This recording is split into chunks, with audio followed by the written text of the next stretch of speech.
আমার ভাইয়ের, আমার বন্ধুগণ,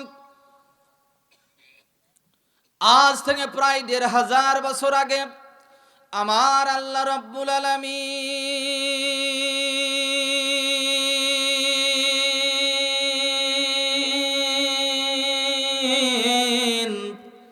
এই দুনিয়ার জমিনে মানুষগুলিকে সৃষ্টি করে পাঠায় দিলেন। বন্ধুরা আমার, মানুষগুলি দুনিয়ার জমিনে চলে আসলো। মানুষগুলি দুনিয়ার জমিনে চলে আসার পর, এই মানুষগুলি দুনিয়ার জমিনে চলে আসার পর বিদ্যা বুদ্ধির ভারে আত্মহমিকা করে দাম্ভিকপূর্ণ জীবন যাপন করা শুরু করে দিল।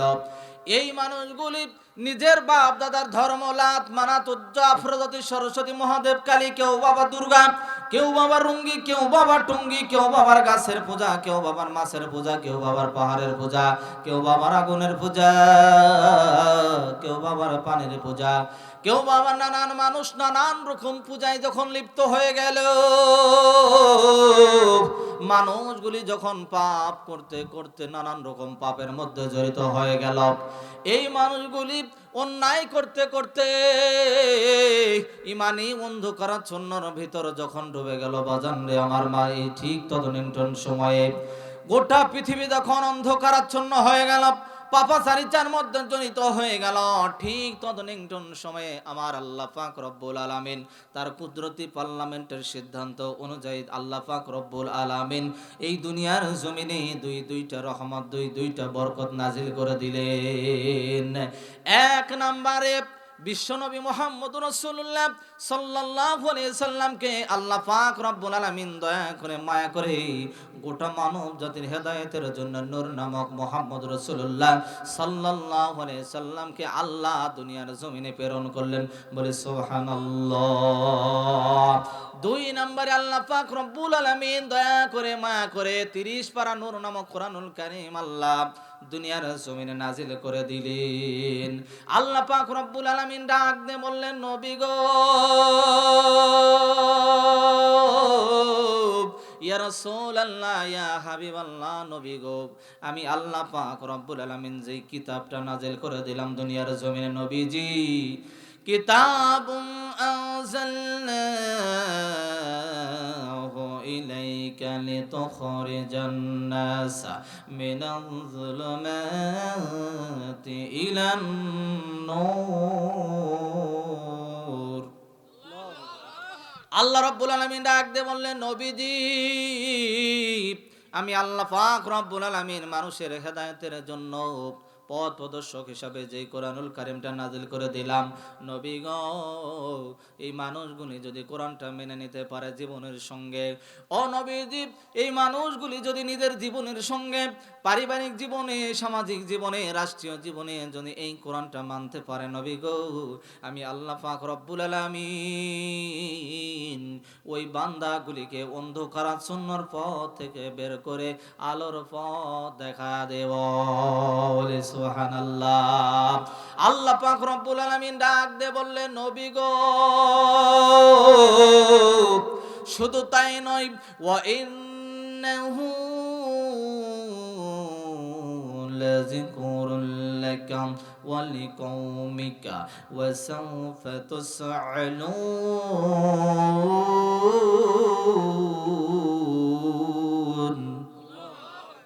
ওগো নবীজি, আমি আল্লাহ পাক রব্বুল আলামিন আপনার জন্যে এই কোরআনটা আপনার জন্যে, ওয়ালি কওমিকা, আপনার কওমের জন্য নাজিল করলাম। নবী গো, ইয়া রাসূলুল্লাহ, ইয়া হাবিবাল্লাহ, নবীজি, ওয়াসাউফা তুসআলুন। ও নবী গো, যেই মানুষগুলি কোরআন মেনে নিল, ওই মানুষগুলি তো জীবনে সফলকামী হয়ে গেল। নবী গো, যেই মানুষগুলি কোরআন মানবে না, কোরআনটা মেনে নিল না, ওয়াসাউফা তুসআলুন, ওই মানুষগুলির বিষয়ে আমি আল্লাহ পাক রব্বুল আলামিন আপনাকে কোনো প্রকার জিজ্ঞাসিত করব না, কোনো জিজ্ঞাসা আপনাকে করব না।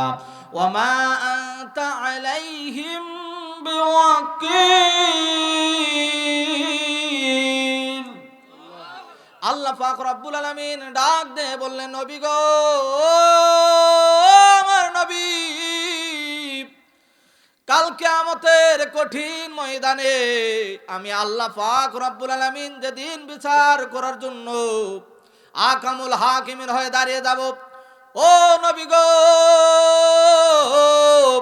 ওই কিয়ামতের কঠিন ময়দানে আমি আল্লাহ পাক রব্বুল আলামিন দুনিয়ার জমিনে যেই সমস্ত মানুষগুলি আপনাকে অবহেলা করেছিল, কোরআনকে অবহেলা করেছিল, ওই সমস্ত মানুষগুলির বিষয়ে আমি আল্লাহ পাক রব্বুল আলামিন কিয়ামতের কঠিন ময়দানে আপনাকে কোনো প্রকার জিজ্ঞাসিত করব না।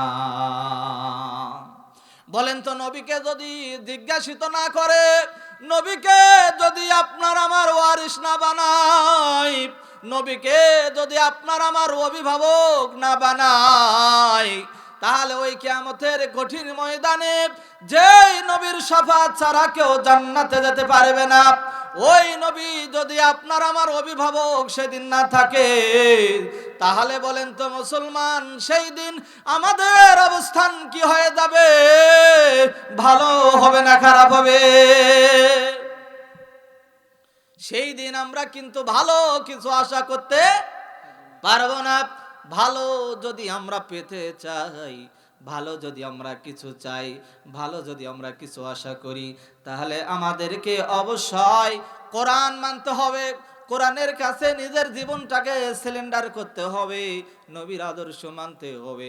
নবীর আদর্শ যদি না মানো মুসলমান, তাহলে ইহকালেও অশান্তি, পরকালেও অশান্তি। জীবনে যদি কেউ নবীর আদর্শ না মানে, ইহকালে শান্তিতে থাকতে পারবে না, পরকালেও সেই ব্যক্তি নাজাত পাবে না। কথা বলেন ঠিক কিনা? আল্লাহ পাক রব্বুল আলামিন ডাক দিয়ে বললেন, وَمَن يَعْشُ عَن ذِكْرِ الرَّحْمَنِ نُقَيِّضْ لَهُ شَيْطَانًا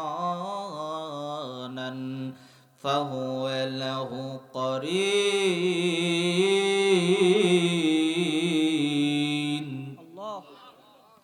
আল্লাহ বললেন, নবী গো,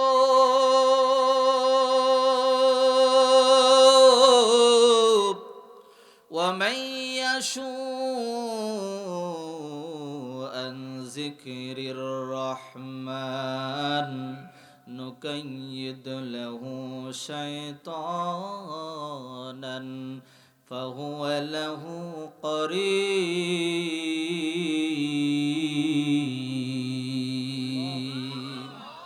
ও নবী গো, যেই সমস্ত মানুষগুলি দুনিয়ার জমিনে আমি আল্লাহ পাক রব্বুল আলামিনের এই কোরআনকে ডিনাই করবে, কি করবে? কোরআনকে ডিনাই করবে, ওভারটেক করবে, অমান্য করবে, অপারগতা প্রকাশ করবে, কোরআনকে পৃষ্ঠদেশ দেখাবে, কোরআনের আইন মানবে না, এবং যারা কোরআনের প্রচারণা চালাবে তাদেরকে বাধা সৃষ্টি করবে। কি করবে? কোরআনের কথা যারা বলবে তাদেরকে বাধা সৃষ্টি করবে, কোরআনের মাহফিল যারা করবে তাদেরকে বিভিন্নভাবে বাধাগ্রস্ত করবে। ও নবী গো, এই সমস্ত মানুষগুলি তো বিপদগামী। কি গামী? এই সমস্ত মানুষগুলি বিষয়ে আপনাকে কোনো প্রকার জিজ্ঞাসিত আমি আল্লাহ করব না, কোনো জিজ্ঞাসা করব না। এদেরকে বিনা হিসাবে আমি আল্লাহ তাদেরকে জাহান্নামের মধ্যে ঢুকাইয়া দিব, এবং আল্লাহ আমি নিজে দায়িত্ব নিয়ে নুকাইয়িদুল্লাহু শাইতানান ফাহুয়া লাহু করিন, ওই সমস্ত মানুষগুলির অভিভাবক আমি আল্লাহ থাকব না, ওই সমস্ত মানুষের অভিভাবক আমি আল্লাহ নিজ দায়িত্ব নিয়ে শয়তানকে বানিয়ে দেই। বলি নাউজুবিল্লাহ। কাকে বানায় দিবে? শয়তানকে যদি অভিভাবক বানায় দেয়, বলেন তো সেই লোকটা তাফসীর মাহফিলে থাকতে পারবে? বুঝে নেবেন যেই সমস্ত লোকগুলো এখান থেকে উঠে যাবে বিনা কারণে, বুঝে নেবেন যে ওদের অভিভাবক আল্লাহ নাই, ওদের অভিভাবক হলো শয়তান। শয়তান এখন কানের কাছে এসে একটা করে পাক দিবে আর বলবে, এই ওয়াজ ভালো হবে না, তুই যা, তুই আর থাকিস না। কি ওয়াজ করবে হুজুর? এলা ওয়াজ তো আমরা জানি, তুই আর সে ভালো ওয়াজ জানিস, বাইরে যা। কি বলে কিনা? আল্লাহ পাক রব্বুল আলামিন ডাক দিয়ে বললেন, নবী গো, ইয়া রাসূলুল্লাহ, ইয়া হাবিবাল্লাহ, নবীজি আমি আল্লাহ পাক রব্বুল আলামিন আপনার মাঝে যে কোরআনটা নাজিল করে দিলাম, নবীজি এই কোরআনটা শুধুমাত্র আপনাকে তেলাওয়াত করার জন্য আমি দেই নাই নবী গো, আপনার মাঝে আমি দিয়েছি এই কোরআনটা তাবলীগ করার জন্য নবী গো। এই কোরআনের তাবলীগ করা শুরু করে দিন আপনি। নবী দিয়ে এবার যখন কোরআনটা পেয়ে গেল, আল্লাহ রাব্বুল আলামিন যখন নির্দেশ দিয়ে দিলেন, ও নবী গো, আপনাকে শুধু কোরআনটা আমি তেলাওয়াত করার জন্য দেই নাই, এই কোরআনের আপনাকে তাবলীগ করতে হবে। নবীজি কিন্তু যখন তাবলীগ শুরু করে দিলেন, নবীজি যখন কোরআন পেয়েছিলেন, তার চাইতে 10 বছর পরে আল্লাহর নবী প্রকাশ্যে তাবলীগ করা শুরু করেছিলেন, ঠিক কিনা বলেন? এতদিন পর্যন্ত নবী কিন্তু প্রকাশ্যে তাবলীগ করতে পারলেন না। আল্লাহ পাক রব্বুল আলামিন ডাক দিয়ে বললেন, নবী গো, আমি আল্লাহ পাক রব্বুল আলামিন আপনাকে যেই বিধান দিয়েছি, যেই কোরআন দিয়েছি, এই কোরআনের তাবলীগ করতে হবে। এই যে বর্তমান যে 6 উসুল তাবলীগ আছে, এই তাবলীগ কিন্তু না। কিসের তাবলীগ? বর্তমান যে 6 উসুল তাবলীগ আছে, ওই তাবলীগের কথা কিন্তু আমি বলতেছি না। বলতেছি কিসের তাবলীগ? কোরআনের তাবলীগ। আল্লাহ পাক রব্বুল আলামিন ডাক দিয়ে বললেন, ও আল্লাহর নবী, কোরআনের তাবলীগ করুন। কোরআনের তাবলীগ করার জন্য বেরিয়ে পড়ুন। এবার নবীজি সিদ্ধান্ত নিয়ে নিলেন কোরআনের তাবলীগ করবেন। আবু বকর রাদিয়াল্লাহু তাআলা আনহুকে ডাক দিয়ে বললেন, ও আবু বকর, ও আবু বকর, আল্লাহ আমাকে নির্দেশ দিয়েছেন কোরআনের তাবলীগ করতে হবে। ও আবু বকর, কোরআন নিয়ে বসে থাকা যাবে না, কোরআনের তাবলীগ করতে হবে। কোরআন শুধু তেলাওয়াত করলেই হবে না, কোরআনকে তেলাওয়াত করে শুধু সুমুখে কাপড় দিয়ে মুড়ি দিয়ে তাকের উপর তুলে দিলে হবে না, এই কোরআনের তাবলীগ করতে হবে। আবু বকর রাদিয়াল্লাহু তাআলা আনহু ডাক দিয়ে বললেন, নবীজি কি বললেন তাবলীগ করার জন্য? কখন থেকে তাবলীগ করবেন বলেন? আল্লাহর নবী ডাক দিয়ে বললেন, আবু বকর, আমি সিদ্ধান্ত নিয়েছি আজকেই সন্ধ্যাবেলার পর থেকে রাত্রি যখন হয়ে যাবে তখন থেকে আমি তাবলীগ করা শুরু করে দেব। তুমি কি আমার সঙ্গে যাবা? আবু বকর ডাক দিয়ে বললেন, লাব্বাইকা সাদাইকা ইয়া রাসূলুল্লাহ। ওগো আল্লাহর নবী, আপনার জীবন মরণের সাথী আবু বকর যখন ডাকবেন তখনই আবু বকররা হাজির। ইয়া রাসূলুল্লাহ, কোন জায়গা থেকে তাবলীগ শুরু করবেন? আল্লাহর নবী ডাক দিয়ে বললেন, আবু বকর, আমি সিদ্ধান্ত নিয়েছি আজকে সন্ধ্যাবেলা থেকে সর্বপ্রথমে আবু জেহেলের বাড়ি থেকে তাবলীগ শুরু করব। কার বাড়ি থেকে? আবু জেহেল কি ছোট নেতা না বড় নেতা? আবু জেহেল হলো ওই জামানার সবচাইতে বড় নেতা। আল্লাহর নবী ডাক দিয়ে বললেন, আবু বকর, আবু জেহেল হলো সবচাইতে বড় নেতা, এই জন্য আমি সিদ্ধান্ত নিয়েছি আজকে আমি আবু জেহেলের বাড়ি থেকে তাবলীগ শুরু করব। কারণ নেতা যদি এই দিকে চলে আসে তাহলে অনুসারীরা এই দিকে আসতে কোনো অসুবিধা নাই, ঠিক কিনা বলেন? আবু বকরকে সঙ্গে নিয়ে আল্লাহর নবী সন্ধ্যাবেলায় আবু জেহেলের বাড়িতে গিয়ে বার দরজায় নক করতেছেন, এইভাবে বলতেছেন, চাচা বাড়িতে আসেননি? বাড়িতে আসেননি চাচা, দরজাটা খুলে দেন। দরজার ভিতর থেকে, বাড়ির ভিতর থেকে আওয়াজ আসলো, কে? জবাব আসলো, ও চাচা আবু জেহেল, আমি আপনার ভাতিজা মুহাম্মদ। ও চাচা দরজাটা একটু খুলে দেন। আবু জেহেল বলতেছে দরজা খোলা যাবে না। কি করা যাবে না? দরজা খোলা যাবে না, তোমার জন্য দরজা বন্ধ। নবীজি ডাক দিয়ে বললেন, ও চাচা আবু জেহেল, আমি আজকে আপনাকে বিরক্ত করার জন্য আসি নাই, আমি এসেছি আপনার জন্য দামি একটা হাদিয়া নিয়ে এসেছি। আবু জেহেল এই হাদিয়ার কথা শুনে স্ত্রীকে ডাক দিয়ে বলল, গো স্ত্রী, দরজা খুলে দাও, দরজা খুলে দাও, কারণ আমার ভাতিজা মুহাম্মদ বলেছে সে নাকি আমার জন্য হাদিয়া নিয়ে এসেছে। ওই স্ত্রী, দরজা খুলে দাও, দরজা খুলে দাও, কারণ আমার ভাতিজা মুহাম্মদ যেহেতু বলেছে হাদিয়া নিয়ে এসেছে, আমার ভাতিজা মুহাম্মদ কোনোদিন মিথ্যা কথা বলে না। কি নবীজি কোনোদিন মিথ্যা কথা বলেছে? দরজা খুলে দেওয়া হলো। নবীজি বাড়ির মধ্যে প্রবেশ করলেন। আবু জেহেল ডাক দিয়ে বলল, ও ভাতিজা মুহাম্মদ, কোথায় হাদিয়া নিয়ে এসেছো?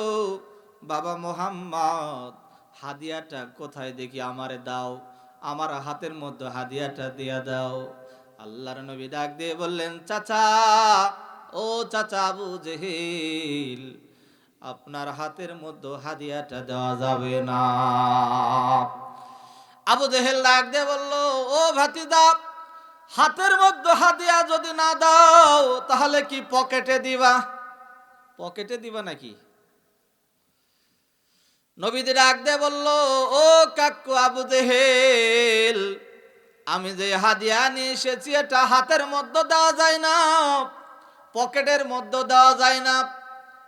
আবু জেহেল ডাক দিয়ে বলল, মুহাম্মদ, তাহলে কি হাদিয়াটা ব্যাগের মধ্যে দিবা নাকি? আল্লাহর নবী ডাক দিয়ে বলল, ও কাকু আবু জেহেল, আমি যে হাদিয়া নিয়ে এসেছি এটা ব্যাগের মধ্যে দেওয়ার জিনিস না। আবু জেহেল বলতেছে, ও ভাতিজা, বুঝেছি, এখানে অনেক মানুষ আছে, এই জন্য মনে হয় তুমি দিতে শরম করতেছো, মানুষ জানবে বলে। বুঝেছি, তুমি ঘরের মধ্যে গিয়া গোপনে গোপনে তুমি আমাকে হাদিয়া দিবা। আল্লাহর নবী ডাক দিয়ে বলল, ও কাকু আবু জেহেল, আমি যে হাদিয়া নিয়ে এসেছি এটা গোপনে দেওয়ার জিনিস না।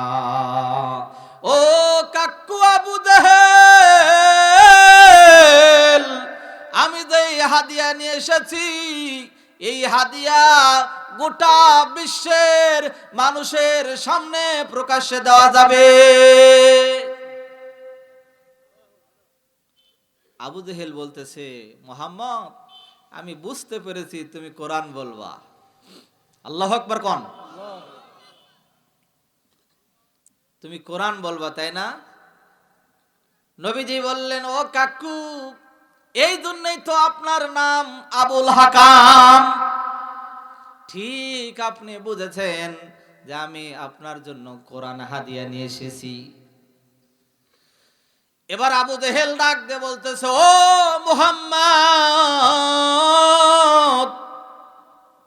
এটা নেতার বাড়ি, কোরআন পড়া যাবে না। কি করা যাবে না?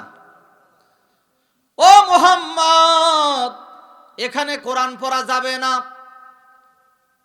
কারণ এটা হলো যেমন তেমন কোন নেতার বাড়ি নয়, এটা হলো জাতীয় নেতার বাড়ি। এই নেতার বাড়িতে কোনো প্রকার কোরআন তেলাওয়াত চলবে না। নবীজি ডাক দিয়ে বললেন, কাকু, ও কাকু আবু জেহেল, কোরআন পড়া নিষিদ্ধ করার দায়িত্ব আপনাকে কে দিয়েছে? কোরআন নাজিল করেছেন আল্লাহ, দায়িত্ব দিয়েছেন আমার আল্লাহ। সুতরাং ওই আল্লাহর দায়িত্ব পেয়ে আমি আল্লাহর কোরআন তেলাওয়াত করব, কোরআন তেলাওয়াত না করা পর্যন্ত আপনার বাড়ি থেকে আমি এক চুল পরিমাণ নড়ব না। আবু জেহেল বলতেছে কোরআন পড়তে দেওয়া যাবে না, কারণ এটা হলো নেতার বাড়ি। তুমি কি জানো না মুহাম্মদ, আমি তো মাত্র 3 দিন আগেই এই কোরআন নিষিদ্ধের একটা আইন তৈরি করেছি। وقال الذين كفروا لا تسمعوا لهذا القرآن।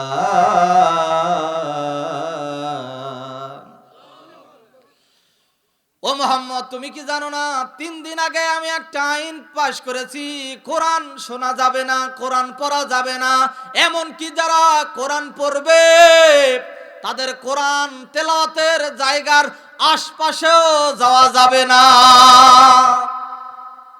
কোরআন পড়া তো দূরের কথা, কোরআন শোনাই যাবে না, আর তুমি বলতেছো নেতার বাড়িতে কোরআন পড়বে, এটা অসম্ভব ব্যাপার। এখানে কোনো প্রকার কোরআন পড়া যাবে, কোনো প্রকার কোরআন পড়া যাবে না।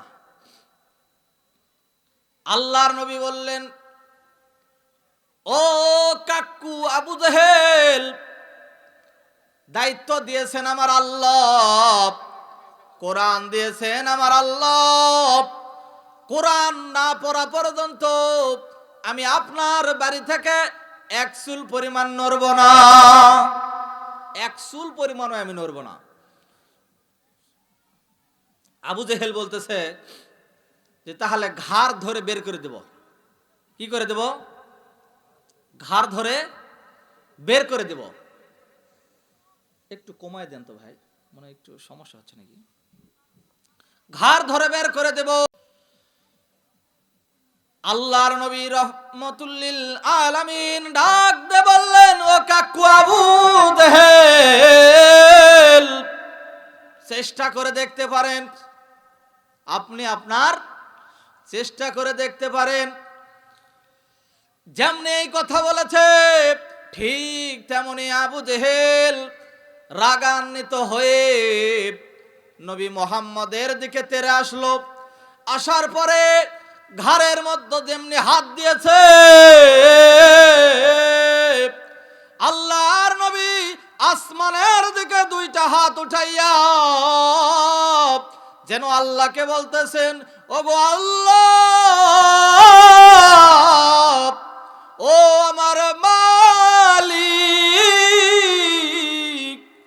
আজকে তোমার কোরআন বলার জন্য এসেছি আবু জেহেলের বাড়িতে। ওগো আল্লাহ রব্বুল আলামিন,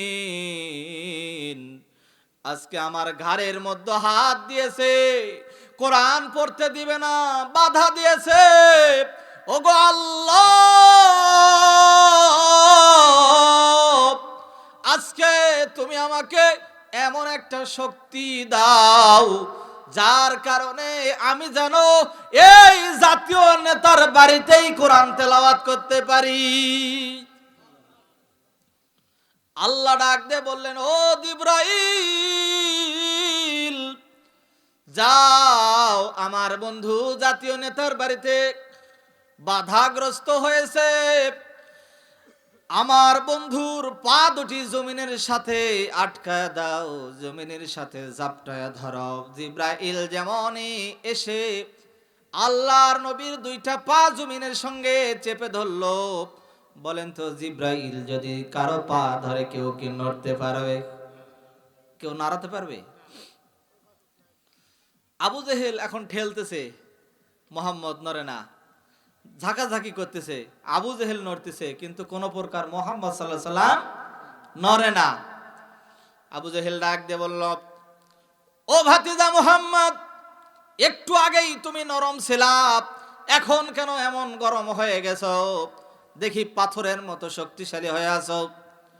এবার মুহাম্মদ সাল্লাল্লাহু আলাইহি সাল্লাম ডাক দিয়ে বললেন, ও কাকু আবু জেহেল, যারা কোরআন বলার জন্য আসে এরা সর্বপ্রথম নরম সুরে কথা বলে। যারা কোরআনের দাওয়াত দেয়, কোরআনের কথা যারা বলে, কোরআনের প্রচার যারা করে, এরা সুরেও নরম, কাজেও নরম, মানুষও নরম, ঠিক কিনা? এরা কাজেও নরম, সুরেও নরম, কথায়ও নরম, সব দিকে নরম। কিন্তু যারা কোরআন বলতে আসে, কোরআন প্রচারের কাজে যারা থাকে, এদেরকে যখন কেউ বাধাগ্রস্ত করে, এদেরকে যদি কেউ বাধা দিতে আসে, তখন মহান আল্লাহ পাক রব্বুল আলামিন এই কোরআন প্রচারের লোকগুলিকে পাথরের মতো শক্তিশালী করে দেয়। বলে সুবহানাল্লাহ। কোরআন যারা বলে এরা নরম না গরম? কিন্তু যখন কোরআন বলা লোকগুলিকে যখন কেউ বাধা দেয়, তখন আল্লাহ পাক রব্বুল আলামিন নিজের দায়িত্ব নিয়ে এই কোরআন প্রচারের লোকগুলিকে পাহাড়ের মতো শক্তিশালী করে দেবে। সুবহানাল্লাহ। ঠিক না বে ঠিক?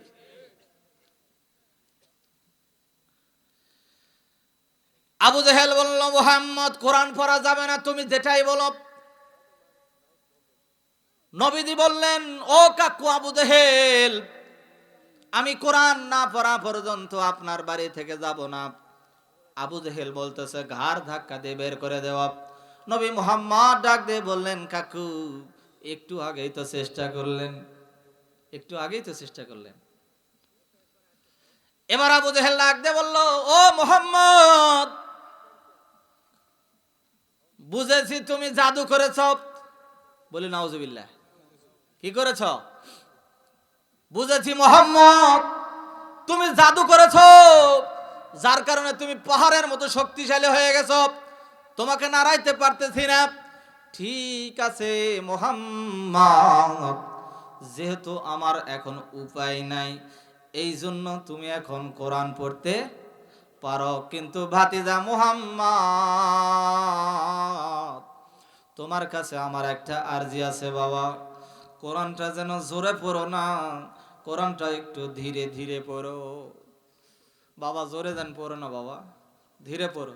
যেহেতু উপায় নাই, কি নাই, এরকম আগেও হুজুরদেরকে মানুষ পছন্দ করতো না, তারপরও ভালোবাসতো। উপায় নাই কায়দায়। কি কায়দায়? কি নাই? উপায় নাই। মনে করেন শ্বশুর বাড়িতে আপনি গিয়েছেন, শ্বশুর বাড়িতে গিয়েছেন, এখন শ্বশুর আপনাকে পছন্দ করে না, তারপরও বলেন তো সালাম দেওয়া লাগবে না?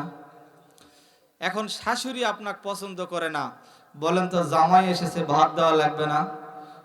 কি জন্য ভাত দিবে? যেহেতু জামাই, ভাত দেওয়াই লাগবে। উপায় কি নাই? আর জোরে কোন কি নাই? উপায়। শ্বশুর ও জামাইয়ের উপর খুব মন খারাপ, বাজার করবে না, কিন্তু তারপর এখন চিন্তা করতেছে যদি না নিয়ে আসি তাহলে মান সম্মান থাকবে না, জামাই এসেছে। কি নাই? উপায়। আর জোরে কোন কি নাই? উপায় নাই। এরকম উপায় নাই কায়দায় অনেকেই হুজুরকে ভালোবাসে কিনা বলেন? বাসে কিনা? সুন্নাত নয় শুধু দাওয়াতের মেহমান, সুন্নাত শুধু নয় খাওয়া শেষে মধুপান, সুন্নাত নয় শুধু দাওয়াতের মেহমান, সুন্নাত শুধু নয় খাওয়া শেষে মধুপান, আর কিছু সুন্নাত আছে তুমি জানো কি, জানলেও জীবনে কখনো তা মানো কি, সুন্নাত শুধু নয় নমনীয় আলাপন, সুন্নাত উহুদের বাতিলের প্রতিরোধ, সুন্নাত শুধু নয় নমনীয় আলাপন, সুন্নাত প্রয়োজনে হুঙ্কার গর্জন, মোহব্বতে তার খালিদ মোরালি, মোহব্বতে তার খালিদ মোরালি, আবু বকরের মতো পাশে থাকো কি, আর কিছু সুন্নাত আছে তুমি জানো কি, জানলেও জীবনে কখনো তা মানো কি? সুন্নাত শুধু নয় মেষ চরাতে যাওয়া, আর সুন্নাত হলো রাষ্ট্রনায়ক হওয়া। মোহব্বতে তার খালিদ ওমর আলী, মোহব্বতে তার খালিদ ওমর আলী। আবু বকরের মতো পাশে থাকো কি? আর কিছু সুন্নাত আছে তুমি জানো কি? জানলেও জীবনে কখনো তা মানো কি? সুন্নাত শুধু নয় মেষ চরাতে যাওয়া, আর সুন্নাত হলো পাথরের আঘাত খাওয়া। মোহব্বতে তার খালিদ ওমর আলী, মোহব্বতে তার খালিদ ওমর আলী। আবু বকরের মতো পাশে থাকো কি? আর কিছু সুন্নাত আছে তুমি জানো কি? জানলেও জীবনে কখনো তা মানো কি?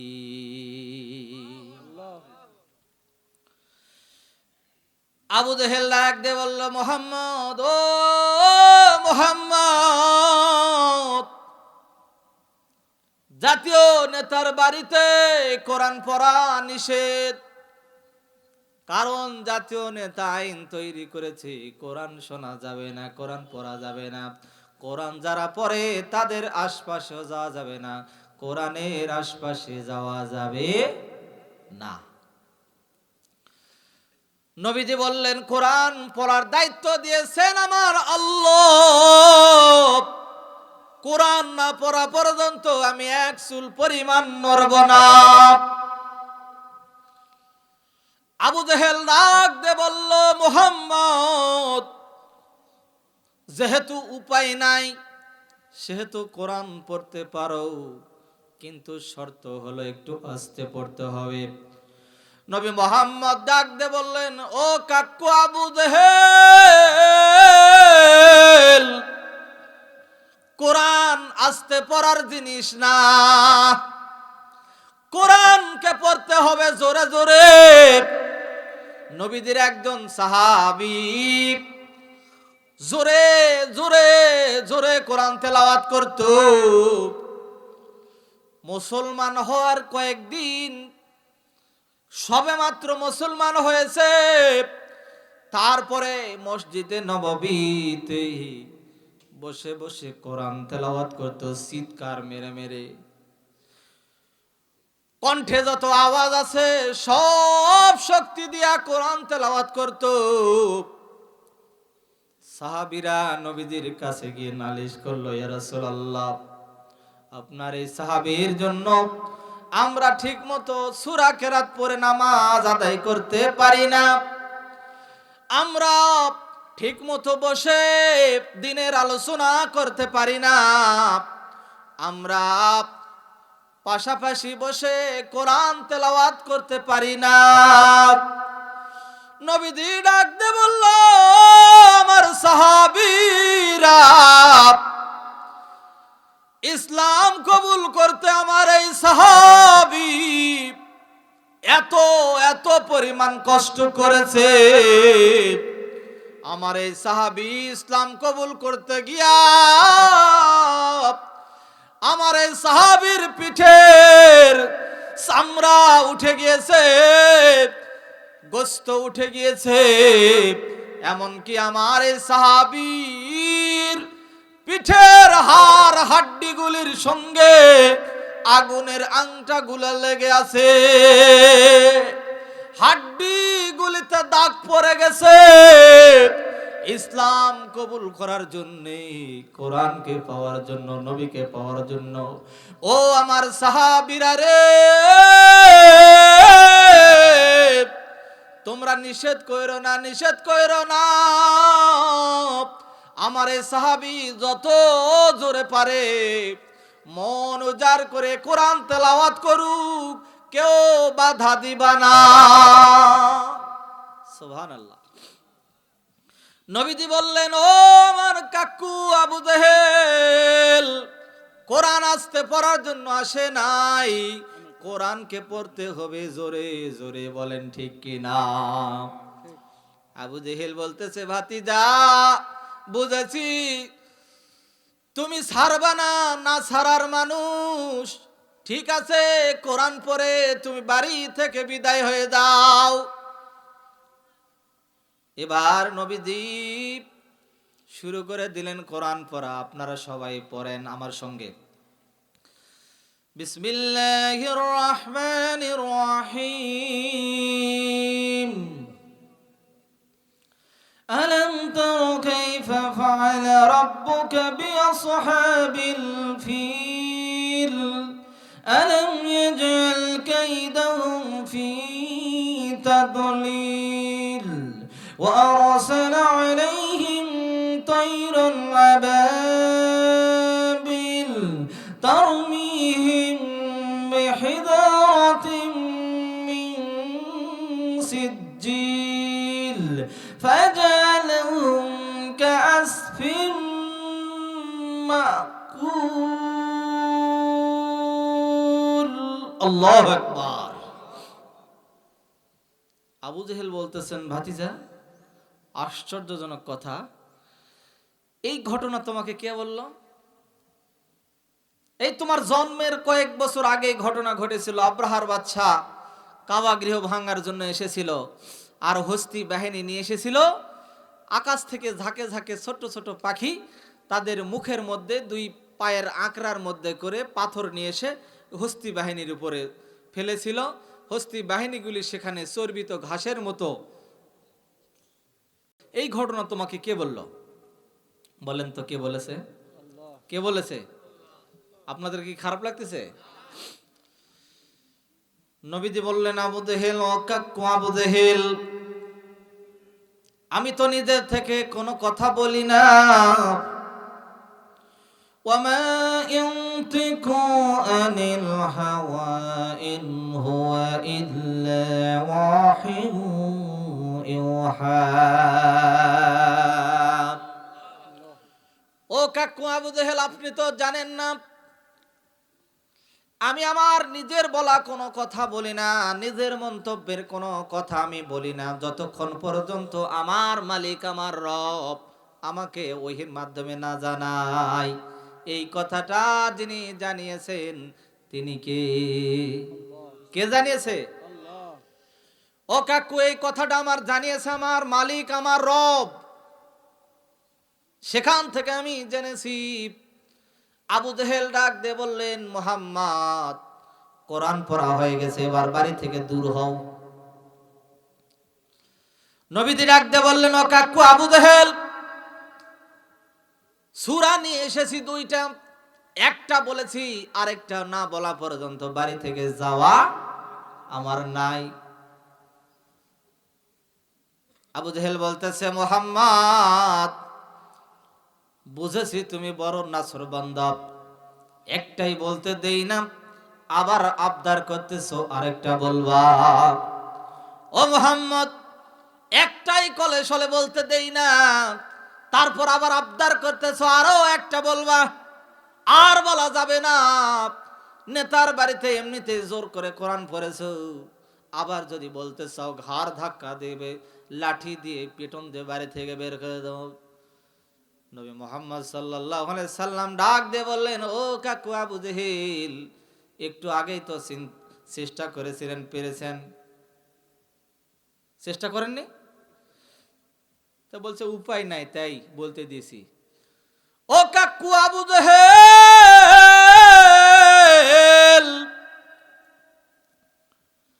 উপায় থাক আর না থাক, দুইটা সূরা নিয়ে এসেছি তাবলীগ করার জন্য, প্রচার করার জন্য। একটা সূরা পড়েছি, আর একটা সূরা না পড়া পর্যন্ত আমি যাইব না। এবার আবু জেহেল ডাক দিয়ে বলল, মুহাম্মদ, ও বাবা মুহাম্মদ, তোমার কাছে বড় অনুরোধ, এটা জাতীয় নেতার বাড়ি, আমি বড় নেতা, বাবা তুমি যদি আমার বাড়িতে জোরে সুরে কোরআন পড়ো, তাহলে পাশের বাড়ির মানুষগুলি যদি জানতে পারে, পরের দিন আমাকে নেতা বলে আর মানবে না, সবাই মিলে আমাকে বাঁশ দিয়ে দিবে। বলেন তো দিবে কিনা? কারণ সবাই জানে আমি বড় নেতা, আমি আইন তৈরি করেছি, কোরআন পড়া যাবে না, কোরআন শোনা যাবে, কোরআন শোনা যাবে না, কোরআন পড়া যাবে না। কিন্তু বাবা আমার বাড়িতেই যদি কোরআনের প্রচার হয়, আমার বাড়ি থেকেই যদি কোরআনের তেলাওয়াত হয়, আমার বাড়িতেই যদি কোরআনের তাবলিগ হয়, তাহলে মানুষ কি আর আমাকে নেতা মানবে? বলেন তো আপনারা মানবেন? কেউ মানবে না বাবা। সুতরাং তোমার কাছে অনুরোধ, তুমি একটু আস্তে আস্তে করে কোরআন পড়ে বাড়ি থেকে বিদায় নিয়ে যাও। এবার নবী মুহাম্মদ সাল্লাল্লাহু আলাইহি সাল্লাম আবু জেহেলের হাতটা চেপে ধরে বলল, কাকু আবু জেহেল শোনেন, আগে যেই সূরাটা পড়েছি ওটা বড় একটা ঘটনা, একটা ঠান্ডার সূরা, কিন্তু আমি এখন যেই সূরাটি তেলাওয়াত করব, ও কাকু আবু জেহেল, এই সূরাটা পড়লে আপনি কিন্তু রাগ করতে পারবেন না। আবু জেহেল বলতেছে, বাবা একটু আগে তো তুমি সূরা তেলাওয়াত করেছো, আমি তো রাগ করিনি। কোথায় রাগ করেছিলাম বাবা? আমি আর রাগ করব না। ঠিক আছে, কি জন্য আমি রাগ করব? তুমি আরো একটা সূরা পড়বো, কোনো সমস্যা নাই, এই দুটা সূরা পড়ে বাবা তুমি তাড়াতাড়ি আমাকে মুক্তি দাও, তাড়াতাড়ি আমার বাড়ির থেকে যাও, তাছাড়া মানুষ যদি জানে বাবা আসিলা একটা করে বাস দিবে। বলেন তো আপনারা দিবেন না? হ্যাঁ দিবেন কিনা বলেন? এইবারে নবী মুহাম্মদ সাল্লাল্লাহু আলাইহি সাল্লাম আবু জেহেলের হাতটা চেপে ধরলো, ধরে বলতেছেন, ও কাকু আবু জেহেল, মনটা খারাপ করবেন না, রাগ করবেন না কাকু, আমার আল্লাহ যেহেতু আপনার একজন বড় নেতাকে আসলে একটা বাঁশ দিয়েছে, সুতরাং আমার বলার এখানে কিছু নাই, এই জন্য আপনার হাতটা ধরলাম, আপনাকে অনুরোধ করলাম, আমি যেই সূরাটা এবারে তেলাওয়াত করব, এই সূরা শুনে আপনাকে রাগ করা যাবে না।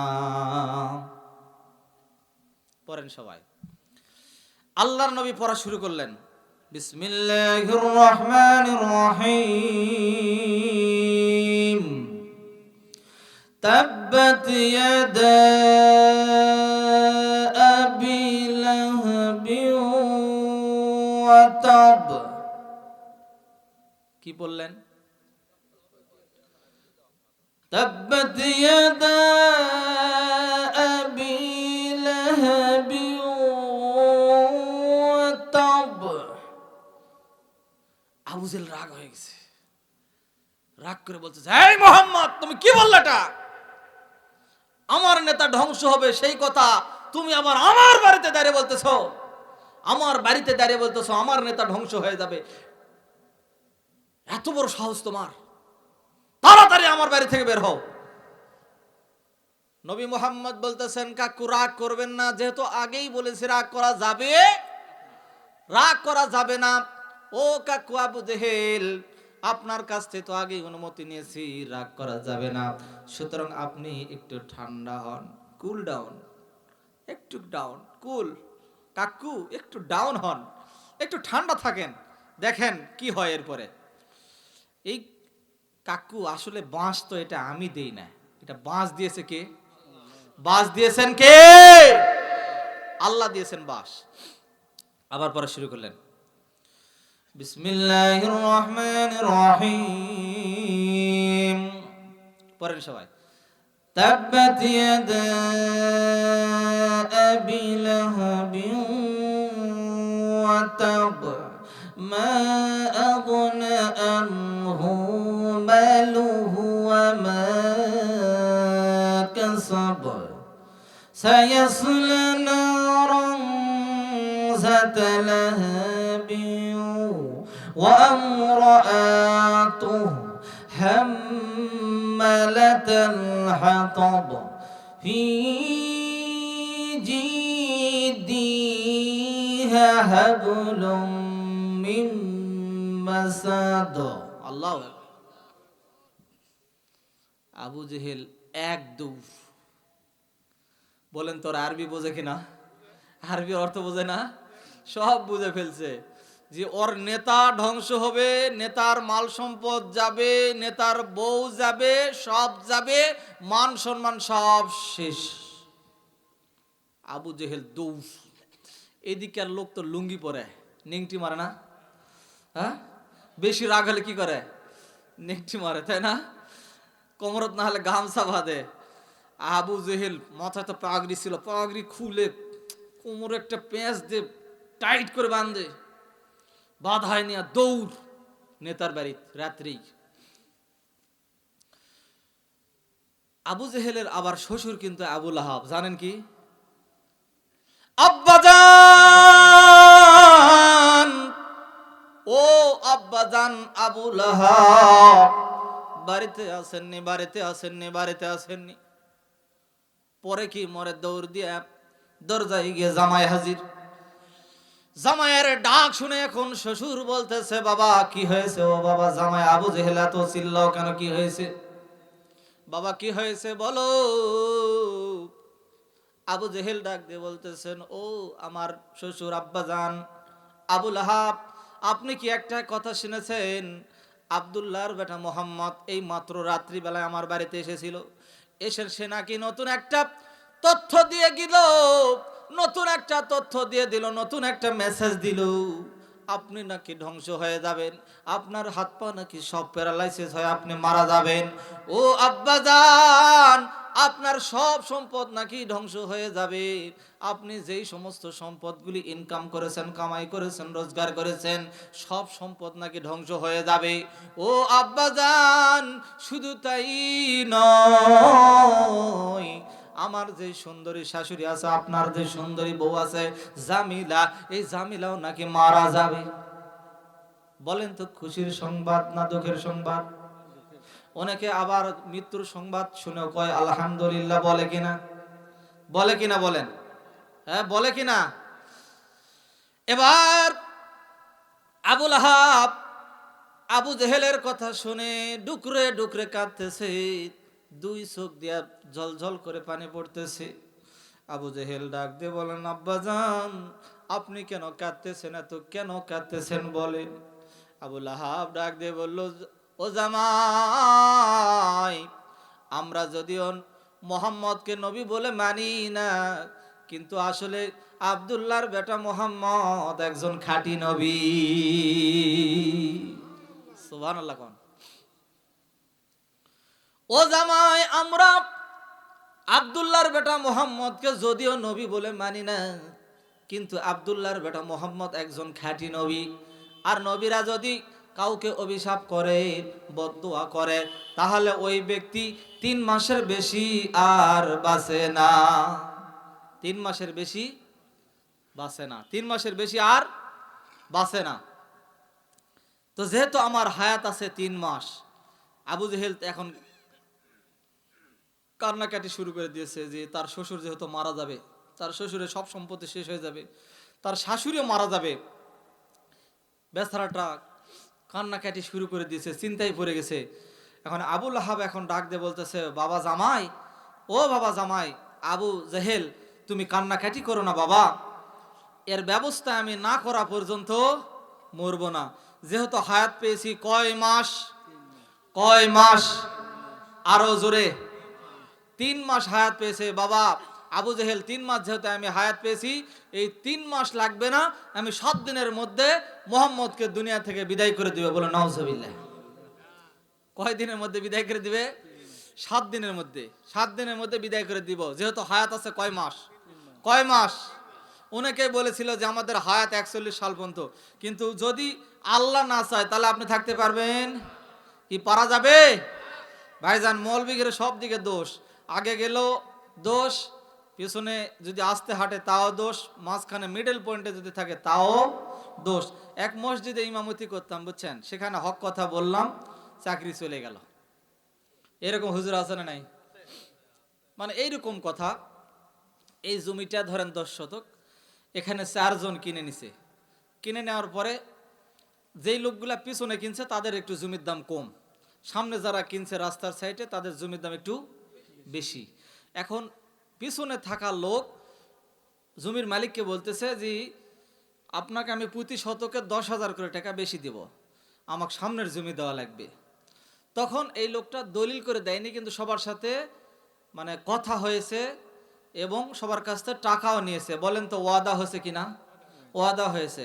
কিন্তু এই লোকটা লোভে পড়ে 10,000 টাকা করে প্রতি শতকে যেহেতু বেশি পাবে, এই জন্য এই লোকটা করেছে কি, যে সামনের লোককে বলতেছে তুমি পিছনে লাও, আর পিছনের লোককে দিচ্ছে সামনে। এখন সামনের লোককে বলতেছে তুমি যদি পিছনে না নাও তোমাকে আমি জমি দলিল করে দিব। বলেন তো কি নাই? কি নাই? উপায় নাই রে ভাই। ওই যে উপায় নাই, শোনেননি? উপায় নাই। এখন যাই জমির টাকা দিছে তার তো উপায় নাই। তখন আমি বলেছিলাম, ফতোয়া দিয়েছিলাম মসজিদে, যে এরকম কাজ যদি টাকার লোভে কেউ করে থাকে ওই মুসলমান থাকবে। আপনারা বলেছেন দোষ হলে আপনাদের হবে, আমার হবে না। কি ঠিক কিনা বলেন? তো ওই মসজিদে হক কথা বলে চাকরি শেষ। পরের মসজিদে অন্য এক মসজিদে আসলাম, কিছুদিন মাঝখানে গ্যাপ গেল। যাওয়ার পরে আরেক মসজিদে আসলাম। আসার পরে আল্লাহ ওখানে একটা ব্যবস্থা করে দিল। দেওয়ার পরে প্রথম জুমাত বক্তব্য দিয়েছিলাম সম্ভবত, লা তাখনাতু মির রাহমাতিল্লাহ ইন্নাল্লাহা ইয়াগফিরুয যুনুবা জামিয়া ইন্নাহু হুয়াল গফুরুর রহিম। আল্লাহর রহমত থেকে কেউ নিরাশ হয় না বাবা, যতগুলো আছেন সবাইকে আল্লাহ জান্নাত দিবে। সবাই খুশি হয়েছে, হুজুরকে চাকরি দিছে, মানে আমাকে চাকরি দিছে, বুঝছেন? সবাই খুশি হয়ে চাকরি দিল। দেওয়ার পরে পরের সপ্তাহে গেলাম। পরের সপ্তাহে যাওয়ার পরে এখন আমি তো আর জানি না যে ওই মসজিদের সভাপতি সুদ খায়। তো সুদের বিরুদ্ধে কিছু ওয়াজ ঝাড়লাম। ঝাড়ার পরে এখন রাস্তা দিয়ে এখন আসতেছি, বাড়ির দিকে রওনা হব। এখন ওই সভাপতি সাহেব রাস্তায় দাঁড়িয়ে আমাকে লম্বাটা সালাম দিল, আসসালামু আলাইকুম হুজুর, ভালো আছেন?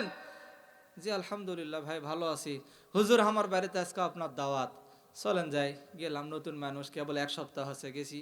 যাওয়ার পরে দাওয়াত খাওয়ার জন্য বাড়িতে গেলাম। তো খুব ভালো আয়োজন করছে, শর্টকাটে বলতেছি যেহেতু আপনাদের কষ্ট লাগতেছে নাকি। তো খাওয়া দাওয়ার জন্য অনেক ব্যবস্থা করছে, খাসির গোস্ত, গরুর গোস্ত, মাছ, মাংস যা লাগে আর কি, সব কিছু অনেক কিছুই করছে। করার পর এখন তুলে তুলে দিচ্ছে আর খাইতেছি। তো তখন এখন সভাপতি সাহেব এখন বলতেছে যে হুজুর এই হামাক ইনকা করে বাঁচ দিন। আমি কিন্তু আঞ্চলিক ভাষায় বলতেছি ভাই, এরকম করে বলছে হুজুর হামাক ইনকা করে বাঁচ দিন। আমি এখন চিন্তা করতেছি, আল্লাহ যে বাঁশের দাম 250 থেকে 300, 350, কোনো বাঁশ 500 টাকাও দাম, ঠিক কিনা বলেন? তাই আমি এখন চিন্তা করতেছি বাঁশ আবার কেমনে দিলাম রে বাপুরে। তো বললাম যে ভাই একটু ক্লিয়ার করে কন। তো বলতেছে যে আমি যে সুদ খাই এটা আপনার কোন মুসল্লি করছে কোন তো? কোন মুসল্লি এটা আপনাকে বলেছে? আমি আজকাই ধর্ম। আমি কছি ভাই আপনি যে সুদ খান এটা তো আমিও জানি না। কি আপনি জানেন না?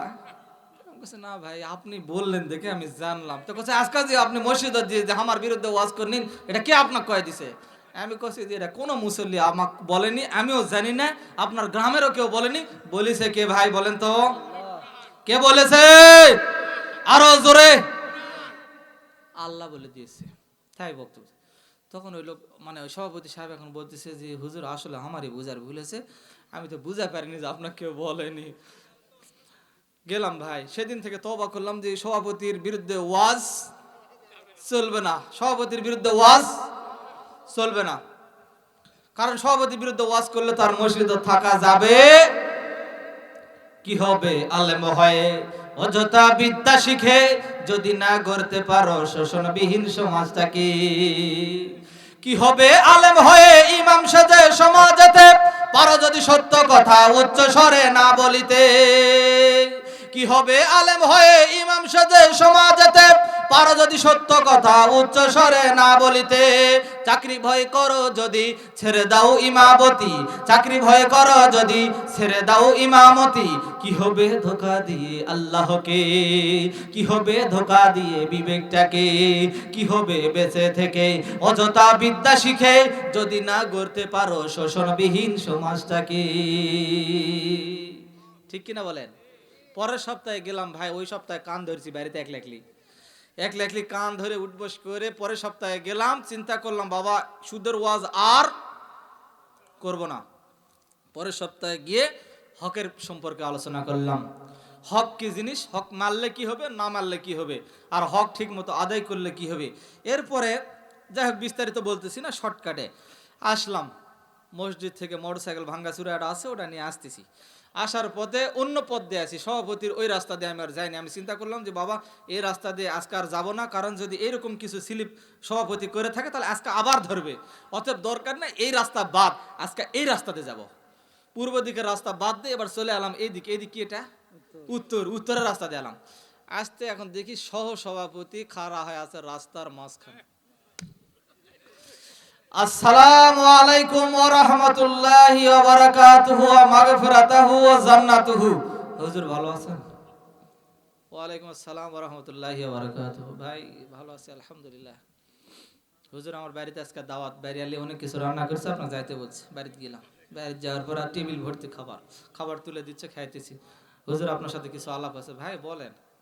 ও খাওয়ার আগে কবো না খাইতে খাইতে কবো? খাওয়ার সময় করলে ভালো হয় ভাই, আমার সময় নাই। আমি আবার ব্যবসায়িক মানুষ, তো ব্যবসা করি, তা আমার আবার খালি ওয়াজের ময়দান লো আর ইমামতি খালি নয়। আমি আবার চিন্তা করি যে আমার রুজি রেজেকের ব্যবস্থা আল্লাহ ব্যবসার মাধ্যমে দিয়েছেন, ব্যবসা করে খাই। যাই হোক, পাশাপাশি আল্লাহ আলহামদুলিল্লাহ আপনাদের দিনের খেদমতে আছি। আল্লাহ যেন কবুল করে বলে আল্লাহুম্মা আমিন। সহসভাপতি সাহেব এখন বলতেছে হুজুর আজকে একটা কাম করেছেন। আমি বললাম ভাই কি করলাম? কচ্ছে যে আমি যে বুনে ঘরক জমি দেই না, এটা আপনি কে বললো? আমি বুনে ঘরক জমি দেই না, এটা আপনার কে বলে দিল কোন তো? আর আমার ছোট ভাই যে আমি জমি দেইনি কি কারণে সেটা আপনি জানেন ভালো করে।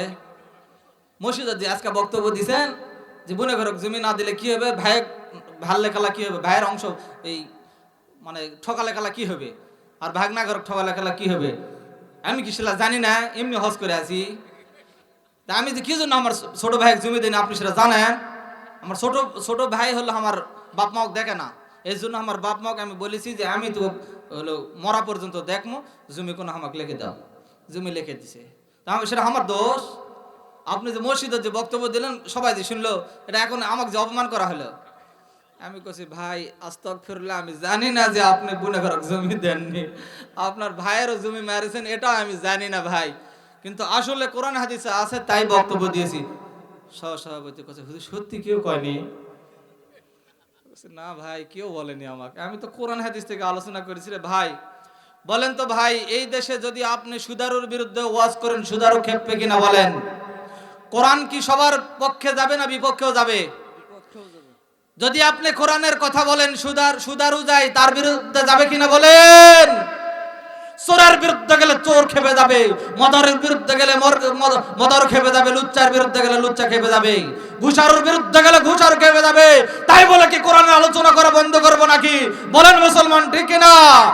তাই বলে কি আমরা ঘরে বসে কোরআনের আলোচনা কি ঘরের মধ্যে রাখবো, না সারা বিশ্ব চালাবো? সারা বিশ্বে চলবে। কে খুশি হলো আর কে বেজার হলো দেখার কোনো বিষয় নাই। কার পিঠের উপর দিয়ে গেল আর কার বুকের উপর দিয়ে গেল, কার মাথার উপর দিয়ে গেল না কার পিঠের উপর দিয়ে গেল, কার শরীরের উপর দিয়ে চলে গেল না কার জমির উপর দিয়ে গেল, দেখার বিষয় আমাদের আজকে আর হবে কোনো দেখার বিষয় নাই। সেই দিন চিন্তা করলাম আল্লাহ, উনি আবার জমির আল ঠিলছে, একজনের জমি 2 শতক নিচে। এই বলতে বলতে হঠাৎ করে মুখে চলে আসছে 2 শতকের কথা। আবার আমি বলেছি যদি 1 শতক বা 2 শতক কেউ যদি জমি কারো যদি নিয়ে নেয় তাহলে হক নষ্ট হবে। এটা জমির ফেরত না দেওয়া পর্যন্ত কিয়ামত পর্যন্ত কেউ হজ করলে ইবাদত করতে করতে মাথা ফাটে ফেলালেও কোনো কাম হবে না। সভাপতি এখন বলতেছে হুজুর এটা একটা কাম হয়েছে, কি বাঁশ দেওয়া দিলেন আমার, দেখ এরকম ওয়াজ জানার করেন না। ওই দিন যায় বাইরে যা আবার কান ধরে চিন্তা করলাম যে আল্লাহ, সভাপতির বিরুদ্ধে ওয়াজ বন্ধ, সহসভাপতির বিরুদ্ধে ওয়াজ বন্ধ, এবার ঠান্ডা ওয়াজ হবে। বলেন তো ঠান্ডা ওয়াজটা কি আপনারা কোন? পরের শুক্রবারে গেলাম, যাওয়ার পরে চিন্তা করলাম আল্লাহ আর আমি সভাপতির বিরুদ্ধে সহ সভাপতির বিরুদ্ধে ওয়াজ করব না, কারণ এদের বিরুদ্ধে যদি ওয়াজ করি তাহলে চাকরি থাকবে, চাকরি থাকবে না। এবার পরের সপ্তাহে গেলাম রে বন্ধু, চিন্তা করলাম এবার একটা ওয়াজ দেব, ঠান্ডা ওয়াজ, যে ওয়াজটা সবাই আদায় করে। বলেন তো কি কি ওয়াজ বলেন তো? বিয়া। কি ওয়াজ? বিয়া। আওয়ামী লীগ, বিএনপি, জাসদ, জামাত, ফুরফুরা, চরমনায়, খেলাফত, হেফাজতে ইসলাম, রাজারবাগ, দেওয়ানবাগি, কেবলাকাবাদ, সুবহানাল্লাহ, যা আছে, যত দরবার শরীফ আছে, পীর আছে বা মুরিদ আছে, সবাই এই আমলটা করে কিনা? বলেন তো বিয়া সবাই করে কিনা? বলেন করে কিনা? বিয়া। চিন্তা করলাম যে বিয়ার ওয়াজ আজকে করব। গেটও ঢুকতেই সভাপতি আর সহ সভাপতি সালাম দিয়ে দুই দিক থেকে ব্রেক মারলো। আশা করছে হুজুর আজকে কিন্তু কোনো গরম আলোচনা করবেন না। আমি করছি ভাই আমি তো এমনিতে গরম বক্তা নয়, তারপরও চিন্তা করি যত শীতের মধ্যে যত ঠান্ডা ওয়াজ করা যায়, কিন্তু মুখ ফসকে যদি পিটার মতো একটু মাঝে মধ্যে ভাব ওঠে, উঠতেও পারে। তবে আমি আজকে সিদ্ধান্ত নিয়েছি কোনো গরম ওয়াজ চলবে না, আজকে একদম ঠান্ডা ওয়াজ, বিয়ার ওয়াজ। কিসের ওয়াজ? বিয়ার ওয়াজ করব। এবার বিয়ার ওয়াজ শুরু করে দিলাম ভাই, যৌতুক। বিয়ার ওয়াজ কি? যৌতুক দিয়ে শুরু করলাম। এবার যৌতুক যারা নেয় ধোলাই করলাম ঠিক মতো। ধোলাই করার পর এখন যখন ধোলাই করতেছি, মুয়াজ্জিম সাহেব এখন আমাকে খালি এরকম করে খালি ঠোকাচ্ছে, হুজুর হচ্ছে হচ্ছে অনেক হচ্ছে। কিছু বললাম, বলার পর শেষ পর্যন্ত সময় ঠেকে দিয়ে খুতবা দিয়ে নামাজ পড়ে সবকিছু ওকে, দোয়া দৌড় সবার জন্য, সবার জান্নাত প্যাড়ে দিয়ে আমি এখন মসজিদ থেকে বের হয়ে যখন আসতেছি, চিন্তা করলাম যে সভাপতির রাস্তা বন্ধ, সহ সভাপতির রাস্তা বন্ধ, দুইজনে ব্যারিকেড দিছিল। আজকে তাহলে অন্য রাস্তাতে যাব, দেখি তো দক্ষিণ দিকে রাস্তা আছে, এই রাস্তাতে যাই, হিয়ারিং রাস্তা হোক, ধর্মর করবে করুক, তাও এই দিক দিয়ে যাই। চিন্তা করলাম যে এই দিক দিয়ে যাই। হিয়ারিং রাস্তাতে যখন যাচ্ছি আমি আর জানি না যে ওখানে কেশিয়ারের বাড়ি। নতুন মানুষের ভাই কেবল 3 সপ্তাহ হলো। তারপরে কেশিয়ার এখন রাস্তার মধ্যে দাঁড়ে, আসসালামু আলাইকুম ওয়া রাহমাতুল্লাহ, হুজুর ভালো আছেন? আছি আলহামদুলিল্লাহ। হুজুর আজকে যে ওয়াজটা করলেন, গত সপ্তাহে আমার বেটাক বিয়া দিয়ে 5 লাখ টাকা লিছে, আপনার কে হলো? গত সপ্তাহে আমার বেটাক বিয়া দিয়ে 5 লাখ টাকা নিয়ে আসি, এই কথা আপনাকে কে বলে দিল এই সপ্তাহে কোন তো? আমি বলছি আস্তাগফিরুল্লাহ, আমি সত্যি জানি না ভাই যে আপনার বেটা বিয়া দিয়ে মাথা বেচে 5 লাখ টাকা নিয়ে আসেন, এটা আমি কোশ্চেন কালো জানি না। আপনি খেল আগে বলতেন আমি জীবনে এই ওয়াজ করলাম নাইনি। মুয়াজ্জিম সাহেব পিছনে পিছনে দৌড়, কারণ হুজুরকে আটকাছে। মুয়াজ্জিম সাহেব আসে বলতেছে ভাই যা হবার হয়েছে হুজুরকে ছেড়ে দেন, হুজুর আসলে জানে না, নতুন মানুষ, হুজুরকে কেউ কয়নি। তো এখন কেশিয়ার সাহেব এখন করছে যে হুজুর সত্যি কেউ কয়নি আপনার? আমার নাম তো কেউ কয়নি। আমি বলছি না রে বাবু, আপনার নাম কেউ কয়নি, আমি খালি কোরআন হাদিস থেকে দেখে এই ওয়াজটা করেছি, কিন্তু ওটা যে ওই আমল যে আপনি করেছেন আমি সেটা জানি, আপনি বলার পর সে আমি জানলাম যে যা হবার হয়েছে। আমরা এখন 3 জন জানলাম, আমি এটা, মুয়াজ্জিম এটা, আর আপনি এটা, আর কাকে কমো না, আপনি যখন যান। ওই দিন থেকে রে ভাই ওই মসজিদে চাকরিও শেষ। বলেন তো 3 জনের বিরুদ্ধে ওয়াজ করলে কি আর চাকরি থাকে? হ্যাঁ, ওই মসজিদের চাকরি শেষ। আবার অন্য এক মসজিদে এসে ঢুকলাম, আল্লাহ অন্য জায়গায় ব্যবস্থা করে দিছে। ফার্স্ট টাইমে ঢুকাই আমি শর্ত দিছি প্রথম যে বছর পুরা যাবে, ইচ্ছা যা হবে তাই দিবেন, কোনো সমস্যা নাই। আমি ওয়াজ মাহফিলে এরকমই বলি যে ওয়াজের ময়দানে টাকা চুক্তি করে আসি না, দেওয়া লাগবে না, ইনশাআল্লাহ মনে যা ধরবে তাই দিবেন, না হয় না দিবেন, খালি গাড়ি ভাড়া দিলেই হবে। তো ওখানে আমি ফার্স্ট টাইম উঠে আগে বললাম যে ভাই, যারা সভাপতি আছে, সহসভাপতি, সেক্রেটারি, ক্যাশিয়ার বা অন্যান্য যারা সদস্য আছে, সমস্ত সদস্যবৃন্দদের প্রতি আমার একটা উদাত্ত আহ্বান। আমি আজকে একটা কথা বলতে চাই, যদি এই শর্তে আপনারা রাজি হন, চাকরি করব, না হলে চাকরি আজকে থেকেই বাদ। বলে হুজুর কি করবেন কোন? বলে আমি বললাম তখন যে ভাই, এই যে আছে কোরআন, এই কোরআন এবং হাদিস থেকে আমি আলোচনা করব ইনশাআল্লাহ। যদি কারো মাথার উপর দিয়ে যায়, পিঠের উপর দিয়ে যায়, গায়ের উপর দিয়ে যায়, পরিবারের উপর দিয়ে যায়, সমাজের উপর দিয়ে যায়, রাষ্ট্রের উপর দিয়ে যায়, যার উপর দিয়ে যায় যাক, যদি বলার মতো যদি সাহস দেন তাহলে চাকরি করব, না হলে চাকরি আজকে থেকেই বন্ধ। এতে করে চাকরি থাক আর না থাক দেখার বিষয় নাই। বাড়ির যা একবার কান ধরে তওবা করেছি, কাকু না জানে যে আজকে থেকে কোনো নিরপেক্ষ ওয়াজ আর হবে, কোনো নিরপেক্ষ ওয়াজ করা যাবে না। সেই দিন থেকে শুরু হয়েছে। এখন বর্তমান মসজিদে আছি, জানি না কতদিন পর্যন্ত চলবে, একমাত্র মহান আল্লাহ ছাড়া কেউ জানে না। তারপর মাঝে মধ্যে একটু করে ঠেলা মারে, যাই হোক ঠেলা মারুক, তারপরে ইনশাল্লাহ আছে। কোথায় ছাড়ছিলাম মনে আছে? আবুল আহাব কি বললো? কয় দিনের মধ্যে বিদায় করে দিবে? 7 দিন। আবুল আহাব ডাক দে বলল, ও জামাই আবু জেহেল, চিন্তা করো না বাবা, কান্নাকাটি করা লাগবে না। আমার কাছে এমন একজন বীরের খবর আছে, যেই বীরটাকে যদি আমি ভাড়া করে নিয়ে আসতে পারি, ওই বীর এমন এত শক্তিশালী একটা বীর, ওই বীর যদি এসে মোহাম্মদের কণ্ঠনালী এক টানে ছিঁড়ে ফেলে, তাহলে তো আর মোহাম্মদ কোরআনের কথা বলতে পারবে না। ওই দিন থেকে দুনিয়ার জমিনে আর কোনো কোরআনের আলোচনা হবে না, কোরআনের তাবলীগ হবে না। যদি মোহাম্মদ দুনিয়াতে বেঁচে না থাকে, তাহলে তো আর কোনো সমস্যা নাই। কাফেররা চিন্তা করেছিল, ইউরিদুনা লিয়াতফিউ নূরাল্লাহি বিআফওয়াহিহিম ওয়াল্লাহু মুতিম্মু নূরিহি ওয়ালাউ কারিহাল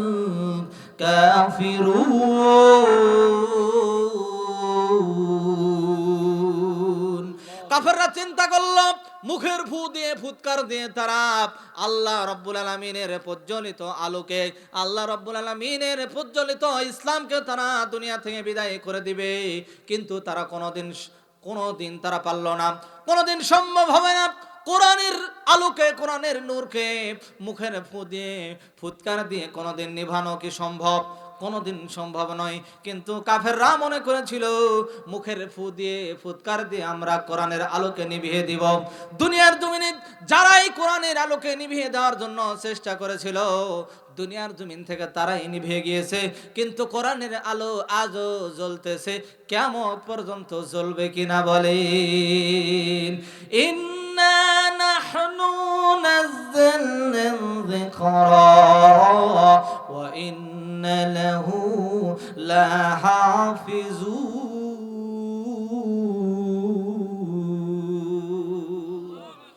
আল্লাহ রাব্বুল আলামিন নিজে দায়িত্ব নিয়ে কোরআন নাজিল করেছেন। কোরআনকে সংরক্ষণাবেক্ষণের দায়িত্ব আল্লাহ নিজেই দায়িত্ব নিয়েছেন।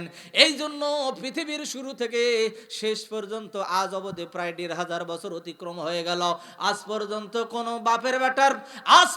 কোনো বাপের বেটার ক্ষমতা হয় নাই যে কোরআনের ভুল ধরবে, কোরআনের জবর জিয়ার অথবা আয়াতের কোনো পরিবর্তন সংযোজন বিয়োজন করবে। বরঞ্চ যারাই কোরআনের ভুল ধরতে এসেছিল, তারাই নিজেদের ভুল ধরে তারা মুসলমান হয়ে গেছে। আবুল আহাব বলতেছে, আবু জেহেল চিন্তা করো না, আমার কাছে এমন একটা বড় বীরের সন্ধান আছে, যেই বীরটা একবারে বসে এক বসানে 8টা ভেড়া দিয়ে নাস্তা করে। এমন একটা বীরের খবর আছে, এই বীর যদি এসে মুহাম্মদকে যদি একবার ধরে আর তার কণ্ঠনালীটা একবার যদি ছিঁড়ে ফেলে, তাহলে সে দুনিয়া থেকে বিদায় হয়ে যাবে। কোরআনের কথা আর কেউ প্রচার করবে না, কোরআনের কথা আর কেউ বলবে না। মুহাম্মদ যদি দুনিয়ায় বেঁচে না থাকে, তাহলে তো আর কোরআনের প্রচার হবে না। তখন আবু জেহেল বলল, ও আব্বাজান আবুল আহাব, চলো যাই, তাড়াতাড়ি যাই ওই বীরের বাড়িতে, এখন আর সময় দেওয়া যাবে না, চলো তাড়াতাড়ি করে যাই। এবার তাড়াতাড়ি করে চলে গেল ওই বীরের বাড়িতে। বহু দূরের পথ পাড়ি দিয়ে রাত্রিবেলায় তারা যখন প্রায় রাত 12টা বা 1টার মধ্যে পৌঁছে গেল বীরের বাড়িতে। বীরের বাড়িতে যাওয়ার পরে বীরকে বলল, ও বীর, তোমাকে 100 উট দেওয়া হবে, 1000 দিরহাম দেওয়া হবে, স্বর্ণ রূপা দিয়ে তোমার বউকে সোনা রূপা দিয়ে ভরে দেওয়া হবে। ও বীর রে, আমাদের একজন যুবক আছে, নাম হলো মুহাম্মদ, এই মুহাম্মদকে হত্যা করতে হবে। এবার বীর ডাক দিয়ে বলল, ও আবু জেহেল, আবুল আহাব, তোমরা তো বড় নেতা, তোমরা কি ওই যুবককে হত্যা করতে পারো না? এবার আবুল আহাব এবং আবু জেহেল ডাক দিয়ে বলল, ও বীর রে, ও তো এমন একটা যুবক, ওই যুবককে আমরা হত্যা করতে পারি নাই।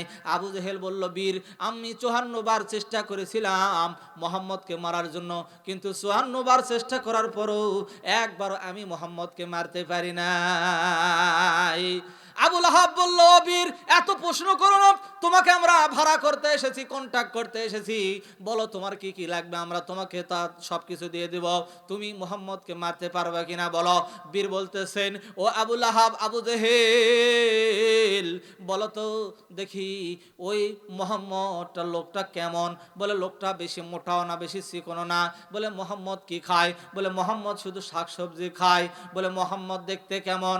আবু জেহেল কান্দে আর বলে, বীর, ওই যে মুহাম্মদের কথা বলতেছো, ওই মুহাম্মদ, আমি যখন কোরআনের বিরুদ্ধে যখন আইনটা পাশ করলাম কয়েকদিন আগে, মাত্র 3 দিন আগে, ওই মক্কা মুকাররমায় বসে যখন আব্দুল্লাহর বেটা মুহাম্মদ যখন কোরআন তেলাওয়াত করতেছিল, ওই সময় আমি রাত্রিবেলায় সবাইকে ফাঁকি দিয়া ওই মুহাম্মদের কোরআন তেলাওয়াত শোনার জন্য যাইতাম। গিয়ে দেখি আমি যখন ওই কাবা গৃহের ভিতরে যখন মুহাম্মদ কোরআন তেলাওয়াত করত, ওই ঘরের দিকে একটা ছিদ্র দিয়ে তাকাইয়া দেখতাম, আবার আসমানের দিকে পূর্ণিমার চাঁদের দিকে তাকায়া তাকায়া দেখতাম। আমি তাকায়া দেখি কোনটা বেশি সুন্দর, আমি তাকায়া দেখি ওই চাঁদের মধ্যে কোনো খুঁত থাকতে পারে, কোনো ছিদ্র থাকতে পারে, কোনো দাগ থাকতে পারে, কিন্তু আমার ভাতিজা মুহাম্মদের মধ্যে কোনো খুঁত নাই। বলেন না সুবহানাল্লাহ। আব্দুল্লাহর বেটা মুহাম্মদ এত সুন্দর, আব্দুল্লাহর বেটা মুহাম্মদের চেহারা এত সুন্দর, পূর্ণিমার চাঁদের চাইতো সুন্দর। তার চেহারার বিবরণ আমি কি দিয়ে দেব, কি উপমা দেব, আমার কাছে নাই। এবার বীর বলতেছে, টেনশন করা লাগবে না, আব্দুল্লাহর বেটা মুহাম্মদ উসা কেমন? বলে, বেশি উসাও না, বেশি খাটো না।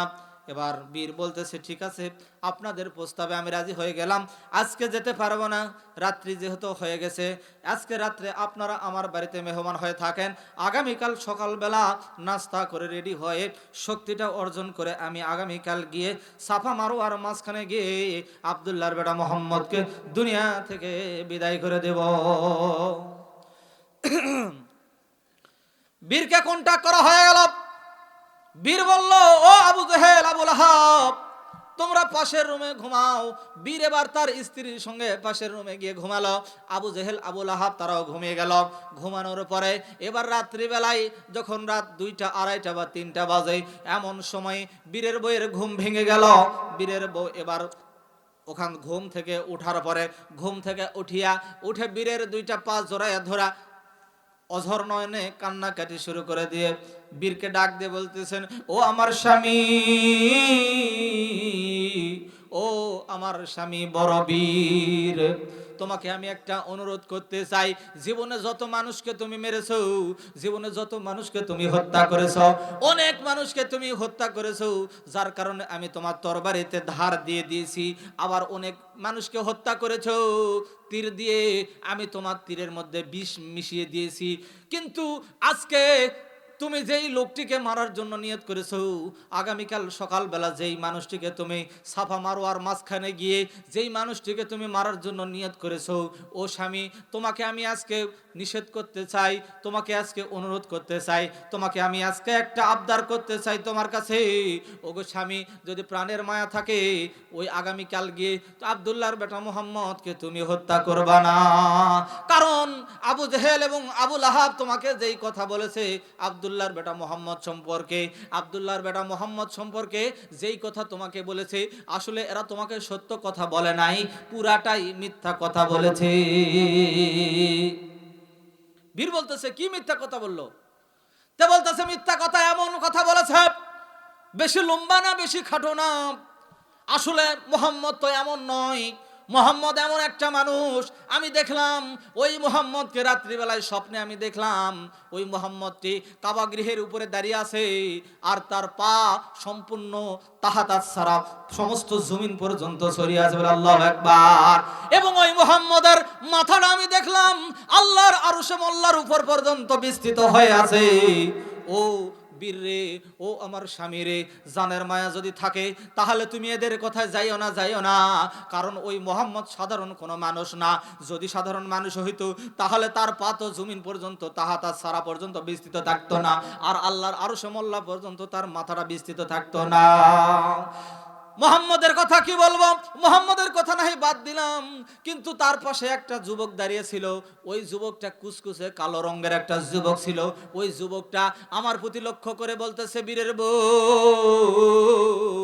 তোমার বীর যদি আগামীকাল যদি আমার নবীকে মারার জন্য যদি আসে, তাহলে আমি তোমার স্বামীকে ধরে চিবিয়ে চিবিয়ে খেয়ে ফেলব। বীর বলতেছে, ওই যেই ছেলেটি বলেছে, যেই যুবক বলেছে আমাকে চিবিয়ে খাবে, ওই যুবকের নাম কি? বলে যুবকের নাম হলো হযরত আলী। বলে যুবকটা দেখতে কেমন? বলে যুবকটা দেখতে কুচকুচে কালো। বলে যুবকটার হাইট কেমন? যুবকের উচ্চতা কেমন? তুমি কি দেখেছ? বলে হ্যাঁ, যুবকের উচ্চতা আমি তেমন মাপতে পারি নাই, স্বপ্নের মধ্যে আমি দেখেছি, কেমন উচ্চতা অতটা আমি বলতে পারবো না।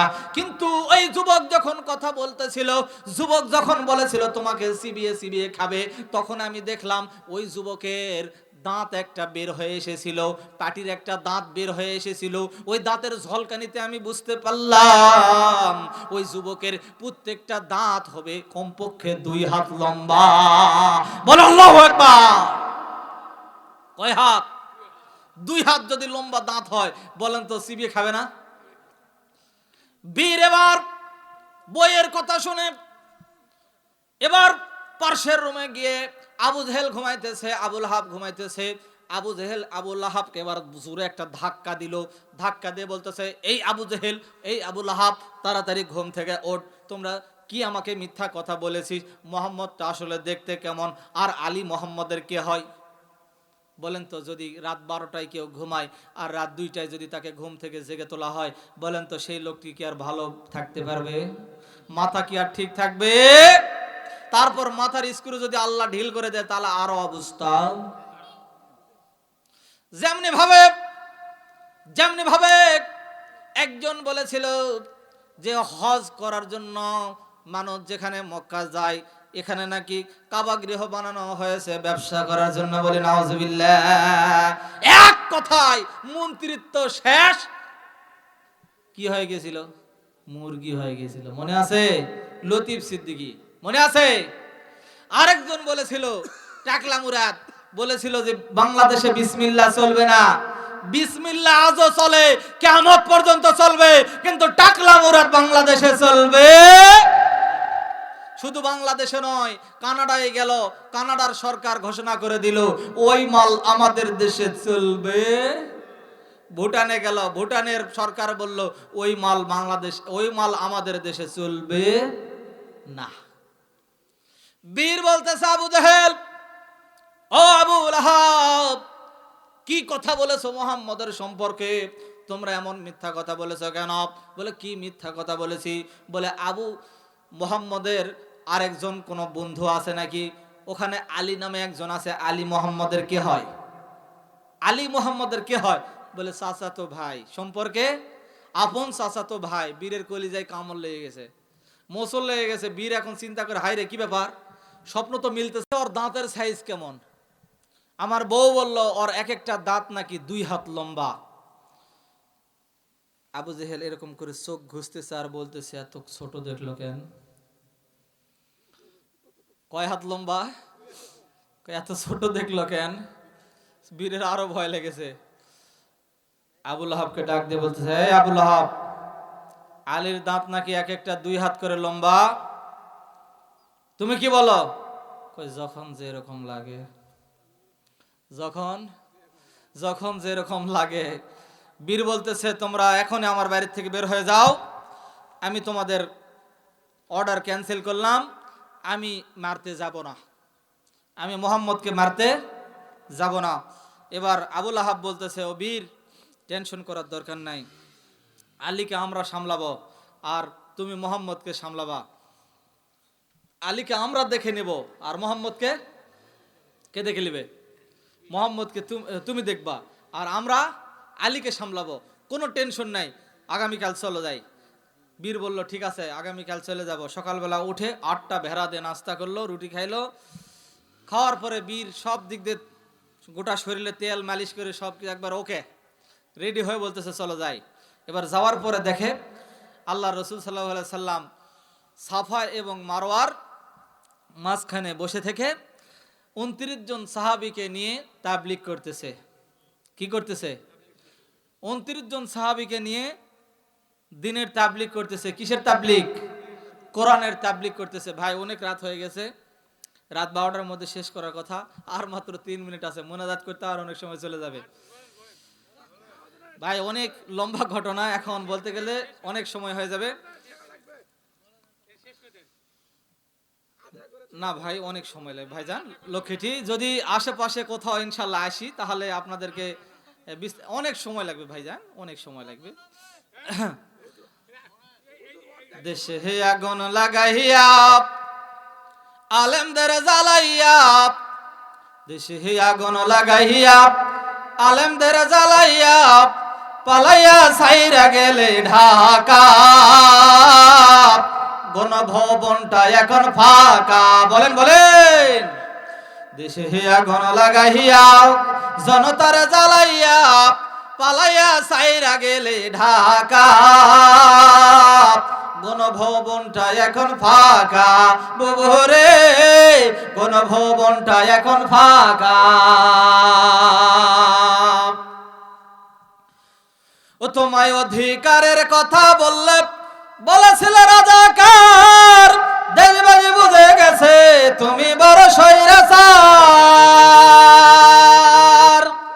ও তোমায় অধিকারের কথা বললে বলেছিল রাজাকার, দেশবাসী বুঝে গেছে তুমি বড় স্বৈরাচার। তোমার নাইকো শরম লাজ, তুমি বড়ই নাটকবাজ। তোমার নাইকো শরম লাজ, তুমি বড়ই নাটকবাজ। কাউয়া ডাকে নার কাকা, গণভবনটা এখন ফাঁকা। বুবুরে গণভবনটা এখন ফাঁকা।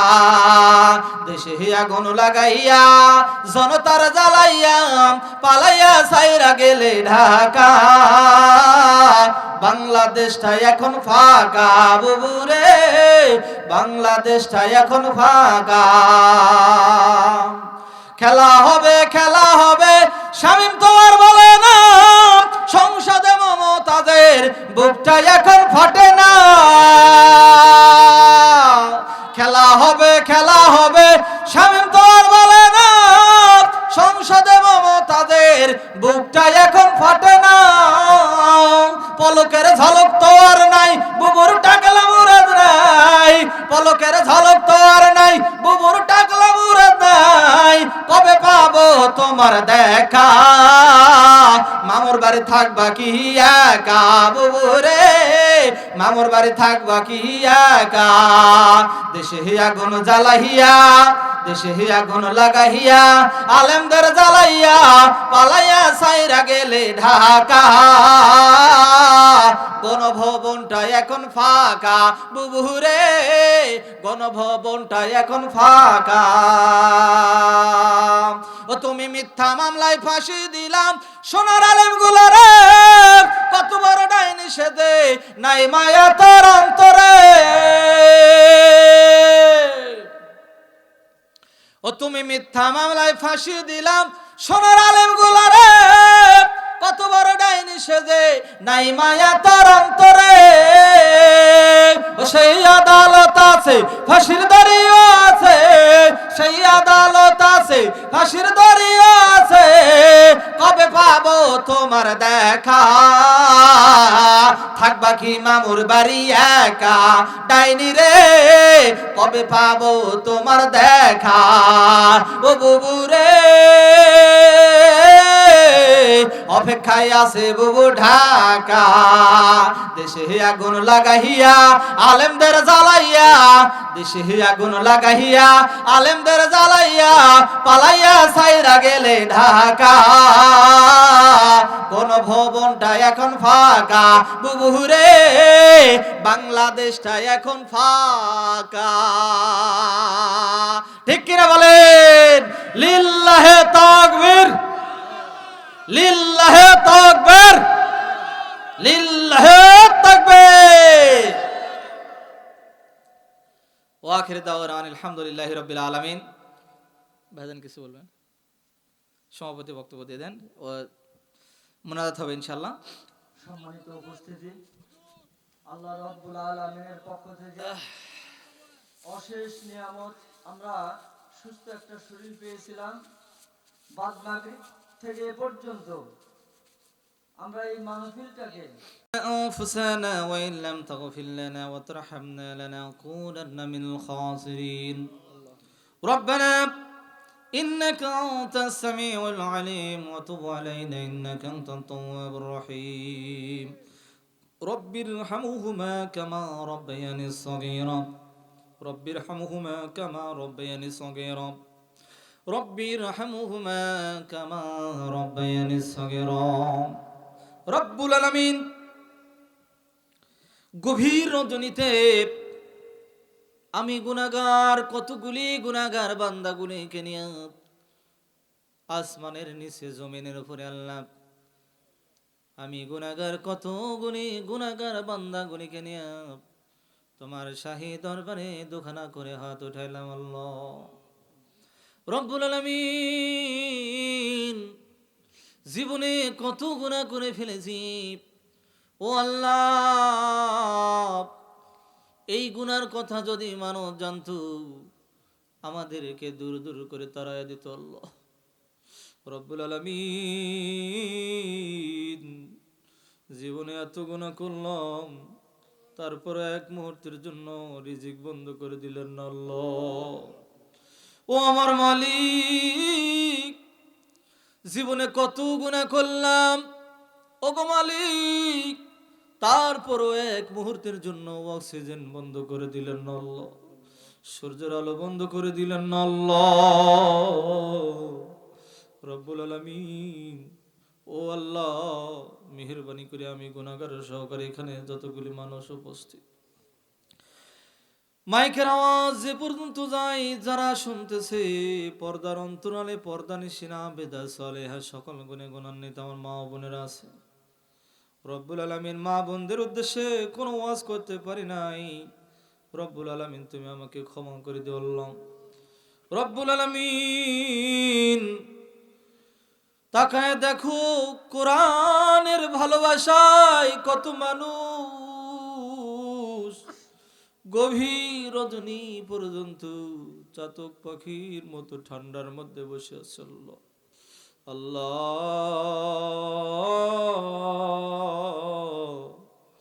মেহেরবানি করিয়া আমাদের জিন্দগির সমস্ত গুনাহগুলি মাফ করে দাও আল্লাহ। ও মালিক,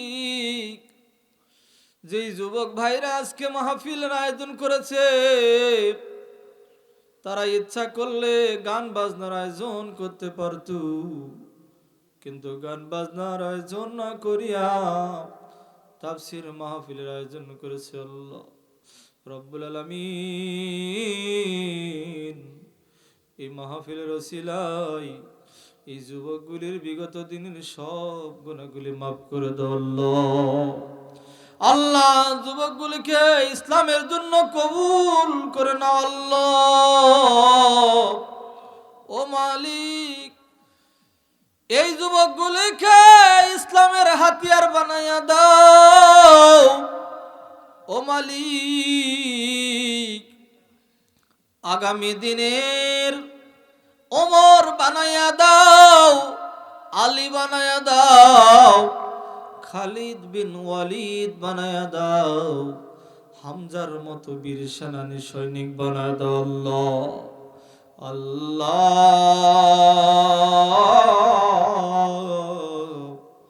ও মালিক, যখন স্টেজে আসতেছিলাম এক যুবক ভাই কানে কানে বলতেছে, হুজুর কয়েকদিন আগে আমার দাদি মারা গেছে, শুধু তাই নয় আশেপাশে অনেক কবর আছে আল্লাহ। ও মালিক, ইন্টারনেটের মাধ্যমে, ডিজিটাল মোবাইলের মাধ্যমে এক দেশে বসিয়া আরেক দেশের খবর ইন্টারনেটের মাধ্যমে, স্যাটেলাইটের মাধ্যমে এক মুহূর্তকালের মধ্যে আমরা নিতে পারি। এক দেশে বসিয়া আরেক দেশের খবর মুহূর্তের মধ্যে জানতে পারি, দেখতে পারি আমরা।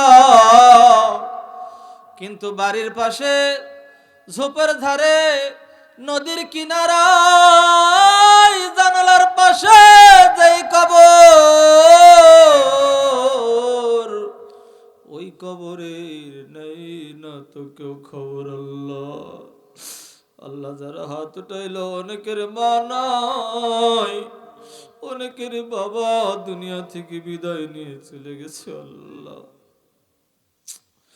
কতজনের মা বাবা দুজনে কবরস্থ হয়ে গেছে আল্লাহ। ও মালিক, কতজনের মা বাবা, সন্তান সন্ততি, দাদা দাদি, নানা নানি, ফুফা ফুফু, খালা খালো, নিকটস্থ আত্মীয় স্বজন, খেলার সাথী, বন্ধু বান্ধব, কতজনকে হারিয়ে ফেলেছে আল্লাহ। রব্বুল আলামিন, এমন মানুষ এখানে উপস্থিত আছে যার সহধর্মিনী স্ত্রীকে সে চিরদিনের জন্য হারিয়ে ফেলেছে মালিক। ও মালিক, কতজন মা পর্দার অন্তরালে দুইটা হাত আসমানের দিকে উঠাইয়া চাতক পাখির মতো চেয়ে আছে। ও মালিক, তুমি অন্তরের খবর জানো। কত মা তার স্বামীকে হারিয়ে ফেলেছে, কত মা তার বড় ছেলে, ছোট ছেলে মেয়েগুলিকে হারিয়ে ফেলেছে আল্লাহ। ও আল্লাহ, কতজন, কত নিকটস্থ আত্মীয় গুলিকে, কলিজার টুকরা গুলিকে হারিয়ে ফেলেছে আল্লাহ জানি না। মালিক, এমন সন্তান এখানে আছে বাবার লাশকে কাঁধে করিয়া কবরস্থানে দাফন করে দিয়েছে। কত বাবা এখানে আছে সন্তানের লাশ কাঁধে করিয়া কবরস্থ করে দিয়েছে আল্লাহ। মালিক, জানি না ওই গহীন কবরে তারা কোন অবস্থায় আছে আল্লাহ। রব্বুল আলামিন, মেহেরবানি করিয়া সবাইকে তুমি মাফ করে দাও আল্লাহ। সকলের কবরকে তুমি জান্নাতের বাগিচা বানাও দাও রব্বুল আলামিন। এই দেশকে স্বাধীন করার জন্য যারা রক্ত দিয়ে চলে গেছে আল্লাহ, তুমি তাদের কবরগুলিকে জান্নাতের বাগিচা বানায় দাও আল্লাহ। ও আল্লাহ, সর্বোপরি মনে পড়ে যায় কোরআনের রাজ কায়েম করার জন্য, তোমার দিনকে জমিনে প্রতিষ্ঠা করার জন্য যেই ভাইয়েরা মুজাহিদ বেশি লড়তেছে মালিক, ও আল্লাহ, সবাইকে তুমি দিনের সৈনিক হিসাবে কবুল করে নাও আল্লাহ। ও আল্লাহ, সবাইকে কোরআন নামক দৌলতকে বুকের মধ্যে ধারণ করিয়া এই বাংলার জমিন সহকারে সারা বিশ্বে কোরআনের রাজ কায়েম করার মতো তৌফিক দিয়ে দাও আল্লাহ। রব্বুল আলামিন, তোমার জমিনে তোমার রাজ কায়েম হবে, এই জন্য সব সৈনিককে তুমি তৌফিক দিয়ে দাও আল্লাহ। আল্লাহ, সবাইকে তুমি কোরআনের সৈনিক বানায় দাও আল্লাহ, সবাইকে কোরআনের সৈনিক বানায় দাও, সবাইকে তুমি কোরআনের ধারক বাহক বানায় দাও আল্লাহ। ربنا فاغفر لنا ذنوبنا وكفر عنا وسيئاتنا وتوفنا مع الأبرار سبحان ربك رب العزة عما يصفون وسلام على المرسلين والحمد لله رب العالمين واجعل آخر كلمة عند الموت لا إله إلا الله محمد رسول الله صلى الله عليه وسلم